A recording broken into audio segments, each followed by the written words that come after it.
Well, hello my new friends, and welcome back to my channel.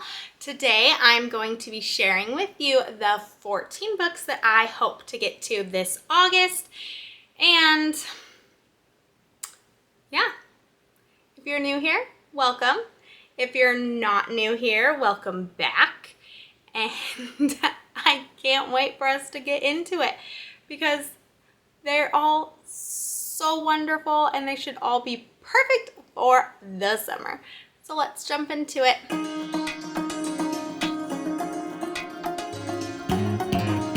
All right, so let's just get right into the funness, starting with A Cuban Girl's Guide to Tea and Tomorrow by Laura Taylor Namey. This one looks adorable for one, and it sounds so great too. This one follows Lila, and she is spending the summer in England. So Lila had everything planned. She was going to graduate high school. She was going to move in with her friends. She was going to spend the rest of her life with her boyfriend until all of those plans just went up in smoke in one big, huge instance. So her parents decided to ship her off to Winchester for the summer to spend with family so that she could maybe try to work on her mental health, get a little happier, because her whole life just exploded into one big mess and now she doesn't know what to do. So while she's there, she just cannot figure out what is going on with her next step until she meets Oren, a tea shop clerk, and he decides to be her one and only summer tour guide. So she starts to get to know Oren and decides that she really does like England, and then by the end of summer, she has to decide if she's going to continue this new life that she's going to have with Oren in England, or if she's going to go back to Florida where all of her plans exploded and start over fresh. Can't wait to get to this one, like I'm always telling you guys. It sounds so cute, and I really just want to know what kind of decision she's going to make, because as a 19-year-old, I think that would be a really tough decision to make. Our next one is Talia Hibbert's Highly Suspicious and Unfairly Cute. This one is actually a YA romance. It's a second chance and enemies to lovers, and that is Bradley and Celine. So Brad came to high school and he just kicked it off with everybody. He became super popular. He is on the football team, and he decided to cut all ties with Celine because she has this obsession with conspiracy theories. So he got embarrassed, said that we're not going to be friends anymore, and now they both hate each other. So Brad is actually really good in all of his classes except for the ones that he shares with her, because she just outwins him every time. So she is very surprised when she finds out that they actually both signed up for this contest to be in the wilderness on this survival course. And they're actually teamed up together for this grand prize. So they're going to have to work together and possibly figure out that they were really good friends, and maybe now they need to be something a little better than friends while they're trying to win this grand prize at the same exact time. This one just looks adorable, and I can't wait to jump into it with all of the trees and the nature, and hopefully that kind of shows up in that book.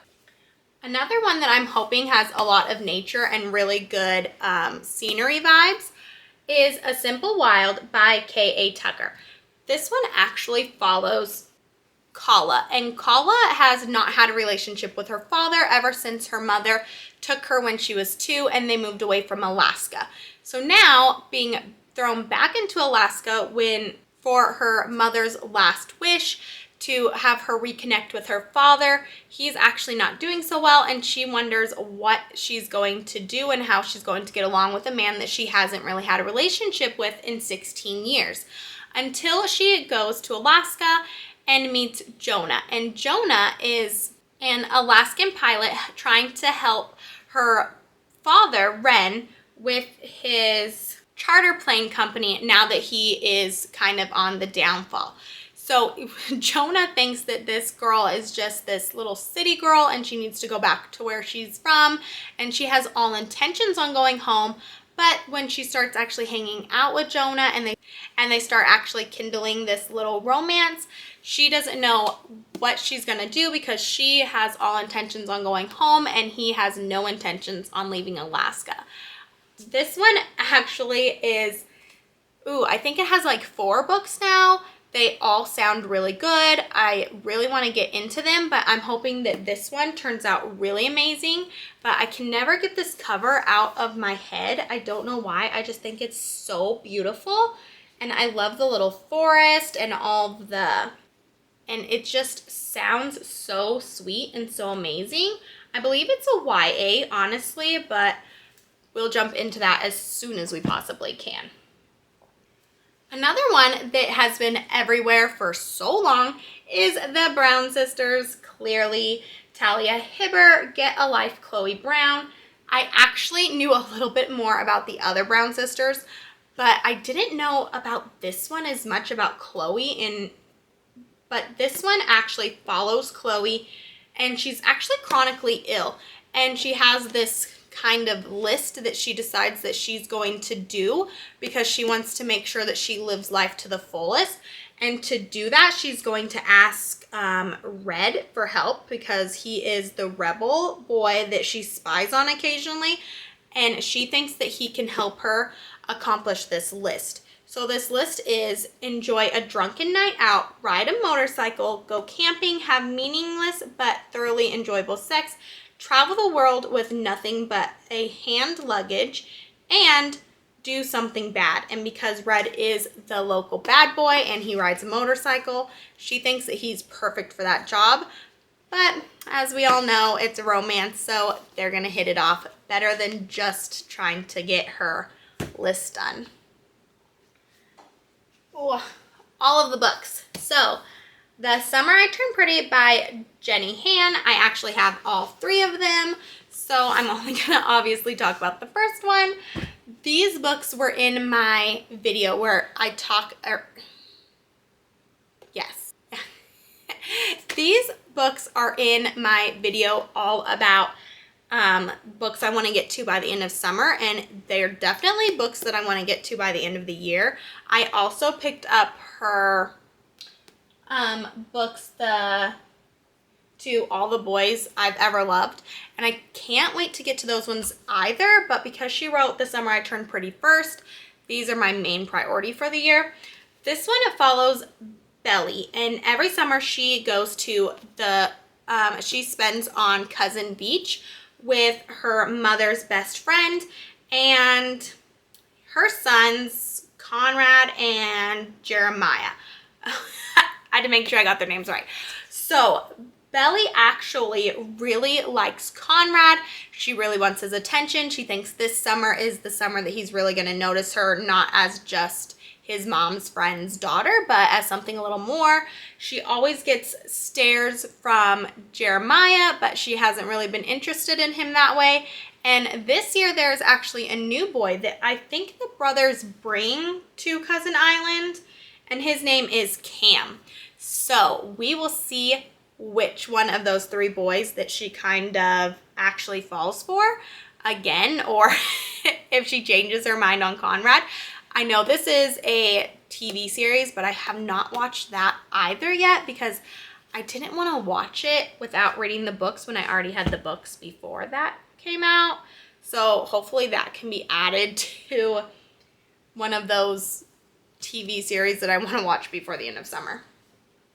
Georgie All Along by Kate Claiborne is another one of those books that just sounds super good. It sounds maybe a little hard, but this one follows a personal assistant, Georgie, obviously, Georgie All Along, and she actually has to get sent back home because something happens. It doesn't tell us what happens, but she has this very hectic job in LA, and where she just puts everybody before herself because that's her job. She's a personal assistant.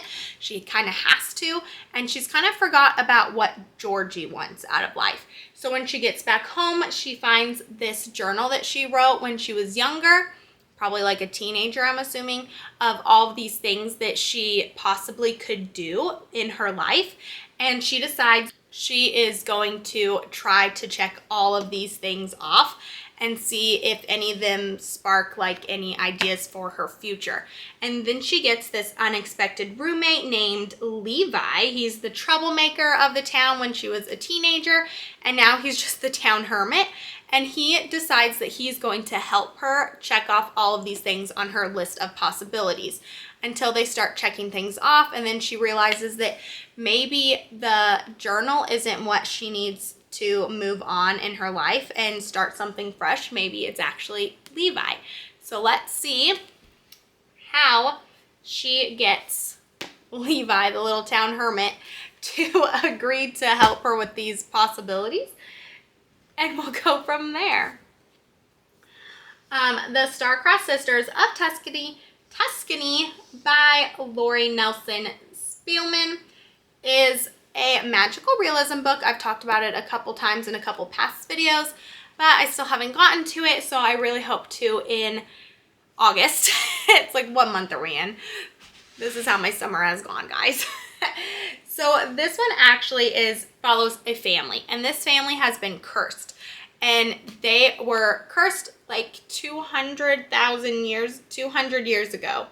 And no second born has ever been able to find lasting love. So this actually follows two cousins. One cousin just thinks that this curse is just silly and doesn't think that it has anything to do with why she hasn't found love. But the other cousin thinks that it has everything to do with why she has not found love. So they actually both get a phone call from their great aunt, and she tells them that if they go to Tuscany with her, that she will help them break this curse by the time that they are 18 years old. So they decide to go on this wonderful trip, and I'm really hoping that you get a lot of scenery in this because, I mean, even just the cover is gorgeous. And they have to try to break this curse for the rest of their family. And if they do so on their 18th birthday, they will find the person that they are meant to be with for the rest of their life. I don't know how this one is really going to turn out because I haven't read too many magical realisms, but I actually have quite a few on my TBR. I just really want to get into this one first just because of the vibes of Tuscany, honestly, and the cover is so pretty, and I've had this one the longest. Another Enemies to Lovers, which I have very, very high hopes for because I absolutely loved the Hating Game. I know some people didn't like it as much as other people, but I absolutely adored it. And this one sounds very similar. This one is shipped by Angie Hockman. This one follows Henley, and Henley is a workaholic marketing manager for a cruise line, and she actually gets this opportunity for a promotion of a lifetime, but all she has to do is go on a cruise to the Galapagos Islands and figure out a way to get more people to take this cruise. If she is the one to pitch the best pitch at the end of this cruise, she'll win this promotion that she really, really wants. And then she finds out that the other person that is actually up for this promotion also is Graham. And he is her company arch nemesis. And now they have to compete for this promotion along with taking the cruise together. So she is stuck on this ship with him, and then she realizes that maybe him in person is not the guy that she thought he was, because the only way that they have actually communicated in the past is over emails where they just yell and scream at each other all day.